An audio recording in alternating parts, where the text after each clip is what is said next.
What about having an active item slot like Wild Rift does with boots being the only active item? I honestly really I like that. I think active items get a lot more usable when they have like a specific slot. I actually think it's pretty cool what Wild Rift does with boots. I do think that League of Legends PC though is allowed to like have more actives and have more item flexibility. But I do like kind of the idea of like a dedicated item button that you're trying to fill out. Technically League has that. It's like, 1, 2, 3, 4, 5, 6. But anything that trains people to use items more often, I think is a win for active items. With some champs sitting at 45% win rate for longer times and other constantly overperforming in solo queue, I think it's safe to say Riot is balanced in the game rather for the 0.1% of players than the 99.9%. Is this ever going to change? It already has changed because that's not real. Quite literally, we nerfed... Like, let's look at the last patch. LOL patch notes. So the reality is that Riot balances the game for all players of all skill levels. Like we quite literally show this in our patch notes. Like right here, these bars show who these characters are being nerfed for. So as an example, we quite literally nerfed Alawi for Iron to Emerald. We did not nerf her because she was OP and skilled. We did not nerf her because she was OP in Challenger or Pro. We nerfed her because Iron to Emerald players were having a hard time against her and she felt overpowered in those MMRs, so she was nerfed. And we legit get a number of people coming to the stream being like, you nerfed Alawi because she beats bad players, how could you? And it's like, well, League of Legends is balanced for everyone. And it is important that even the worst players at the game can enjoy the game and have a fun and balanced experience. So the idea that we balance the game only for 99.9% of the players, 0.1% of the players is incorrect. That said, we do balance it for them, just not only them. So there are certain characters we balance around pro play. We nerf characters like Zeri and Kassanti and Smolder for pro play, right? Like that happens, right?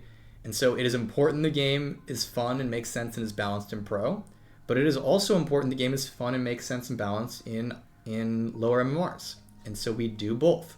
We'll have characters like Briar who, like, if we were balancing the game around the 0.1% of players, Briar would be significantly stronger because she's not very good for the best players in the game. She's balanced around low MMR players. If we were balancing the game for the 0.1% of players, Yorick would be like almost untouchable in Iron. Like you'd probably just like go into a game and like you would be eaten by ghouls at your fountain. I'm making a joke, but like it's like there are certain characters that we definitely do not balance around the 0.1%. And there are others that we do, because again, it's important that pro play makes sense. It's important that challenger play makes sense. The overall balance strategy League of Legends adopts is we try to balance the game for everyone.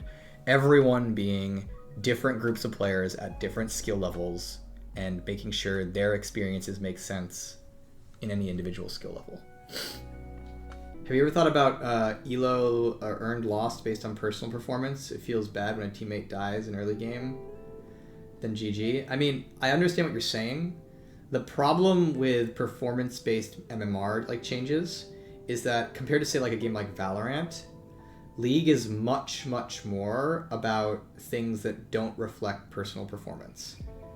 There's a lot of things in League of Legends that are the correct play to do to win that will make your personal stats look worse. And that is a challenge. It doesn't mean we couldn't do it. It doesn't mean it's not a good idea. But the problem with a system like that is how does it incentivize certain types of play? So as an example, let's say you lost less MMR if your KD was high. In Valorant, one of the reasons they can do things like that is in Valorant, a lot of like skill is really just determined by did you win the gunfight, right? A lot of like actual evaluation of a player's skill. Yes, there's a lot of strategic and tactical things with Valorant. I don't know which word I'm trying to use here, but like, if you get in a gunfight with that guy and you win, that very often means you're better than him if you can do it reliably, right? In League of Legends, if you get like in a fight with that guy and you lose, that might not reflect at all on your skill as a player. If that guy picked your counter, or if that guy's an assassin and you're an AD carry, things like that. And then there's certain characters and certain classes of characters where in a given game, their job might be to die. Like, one of the things I do on Briar is some fights I'll go in and I'll die, and I'll just int and I'll be like, yeah, that was a good fight. Worth it. Like, my Briar KD sucks, and part of it's because I'm bad, but I guarantee you there's a number of Briar games where I have a trash KD that I'm actually contributing really well. Because some games, as Briar, your job is to just run into the enemy team, create as much problems for them as you can, die, and let your teammates clean up. And a KD-based MMR system would have trouble accounting for things like that. Sometimes you're supposed to die. Sometimes the player with the best KDA is the least useful member of your team because they aren't helping people. They aren't trying to create success cases. Sometimes the player with the worst KDA is the best player on your team if you're watching the Bowser stream, right? Like, there's legitimate strategies for League around like things like dying for towers. And so just kind of noting that it's a complex game in regards to MMR based on, personal skill, because there's a lot of things that make it look like you are a worse player via stats, but in a given game might have been the correct decision to actually win. And that is the difficulty there. I know as a Victor main I strive to farm 10 CS per minute, which brings me many wins, but it makes my kill participation and personal stats go down. Yeah, exactly. That's another thing. It's like some games it's better to just farm. Some games it's better to just murder and not farm, right? It really just depends on the game. So, again, it doesn't mean we couldn't do a system like that, but it's a lot more complex than you would think. And the key to a system like performance-based system would be to make sure that you're not incentivizing players to do the wrong things. Especially when you consider the differences of champions and classes and things like that. Yo, don't forget your year-end summary due Wednesday. Eve, I'm on break. How can I do a year-end summary? What am I going to tell them? Hi, I worked on Swarm, and I got Diamond in League of Legends. Please give me a thumbs up and tell me I did a good job.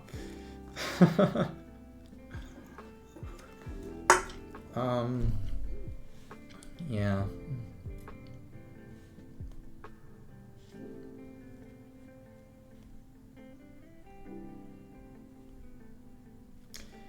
Another thing I noticed the difference between League and Dota is that there are no melee hard carries, so that's 80 carries in League. Why is that? I mean, one of the reasons is that League doesn't have turn time. One of the things that makes melee champions functional in Dota is turn time.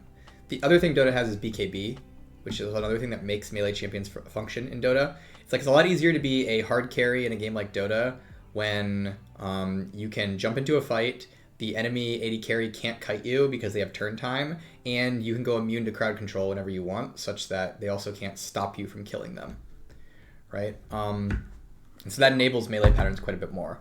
Another thing about Dota is that the stat system in Dota tends to give melee characters tankiness along with damage. And so obviously not every melee champ in Dota is like super tanky, but a lot of the melee heroes in Dota, like as they scale up their damage, they're also scaling up their defense, which helps as well. And so it kind of just creates this system where there's a lot of tools in the game that make you a lot more functional as a melee character that League just doesn't have. And so League relies on things like Wind Wall and things like Viego's passive and things like Jack's dodge, right? We tend to need to make sure it's on those characters' kits. But it does mean that I think one of the big things is just no BKB, honestly. For those of you who don't know, Dota has an item called BKB that makes you immune to crowd control. And it's, at least historically, was essential on most melee champions. I don't know if that's still true. I haven't played Dota in a bit.